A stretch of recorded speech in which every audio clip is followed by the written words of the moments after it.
Greetings, Dungeon Delvers and fellow DMs, and welcome back to the DM's Den. Continuing on our track of uncommon races, we have today the Gnome. Gnomes are delightfully dedicated, expressive, and vibrant individuals, despite their small stature. Gnomes are considered small creatures, 3 to 4 feet tall, their speed is 25 feet, but this doesn't deter their big, powerful personalities and colorful lifestyles. Their cunning nature grants them +2 intelligence. They mature around the age of 40 but can live up to 500 years. They also possess gnome cunning, and gnome cunning allows advantage on any save throws of the mind, so intelligence, wisdom, and charisma saving throws against magical effects. That's really important. You have advantage on your save throws against magical effects that affect your intelligence, your wisdom, or your charisma. Gnomes also possess dark vision, and they speak Common and Gnomish. Gnomish is based on the Dwarvish script and is known for its many treatises and technical aspects and commentary on the natural world. It has a very large breadth of knowledge about the natural world. Which leads us to our subraces. A gnome has 2 subrace options, the forest gnome and the rock gnome. Forest gnomes are rare and secretive. They have a knack for illusions and stealth. Because of this, your dexterity increases by 1. They are considered natural illusionists, which means they know the minor illusion cantrip, regardless of their class, and they use intelligence for the spellcasting modifier for this cantrip. They can also speak with small animals. In fact, they lovingly will carry around rabbits, badgers, small animals, squirrels, as beloved pets, because they can communicate to them using small gestures and sounds. You can only communicate simple ideas. You can't have long conversations on the pedagogical worth of ostrich farming. It's just not there. But you can communicate simple ideas like, come here, go get that. You get the idea.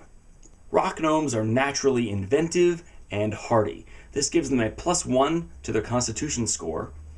It also gives them artificer's lore. This means that when they make a history check, like a knowledge check, on a magical device, an alchemical property, a technological device, they basically have expertise on the check, so they add double their proficiency bonus, where normally they would add just the proficiency or just the modifier.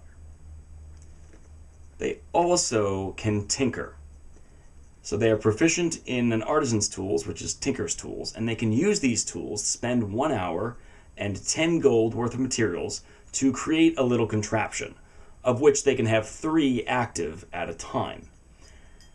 Now, these contraptions function for about 24 hours, at which point they stop functioning, unless you spend an additional hour repairing them, making sure that they work properly, and then they can maintain. Otherwise, they stop working. You can also pick them up and take them apart and reclaim the 10 gold worth of materials.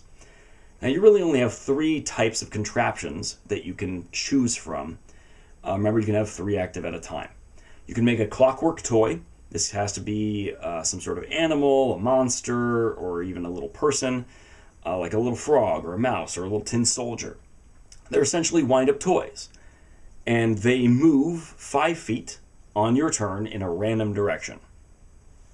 Okay, that's interesting. They also make noises appropriate for the creature that they are. So if you have a frog, it's going to be mechanical, rabbit, chicken, bark, bark, bark, bark, bark. You're going to have those electronic sort of noises, mechanical noises, for the creature that you made. The other thing you can make is a fire starter. It's a lighter. It's a lighter. It takes an action to use. Congratulations. But still really helpful. You can make a lighter. And the last one is a music box. That's pretty self-explanatory. When you open it, it will play a single tune for its duration, at which point after that it will stop. Or if you close it, it will stop. And that's that. When it comes to the tinkering contraptions that you can make, the Clockwork Toys, I can see a lot of distraction uses for that. I can see the lighter having a lot of interesting uses. It's a fire starter without the use of a torch or matches or a tinderbox or flint and steel. You just have the lighter, and that's really cool. And the music box I can see being used for distraction purposes, RP, you can make a music box and give it to a child who's having a hard time coping with the fact that their parents might be missing. There's interesting things that you can do, and it's nice to have those options in games so that you can stretch your creativity and make it work for you. One other thing I want to say about gnomes. Gnomes are very creative people. You think about this. They're very long-lived. Pretty long-lived. Maybe not as old as elves, but pretty long-lived. They're small people, but they're vibrant, expressive people. If you have a forest gnome, they're just naturally connected to the natural world. They care about the natural world. A rock gnome think of like a steampunk type character. They're tinkerers, they're builders, they're inventors, and they're a little bit tougher than the average bear. This is cool. A gnome allows a pretty good breadth of creativity from the player.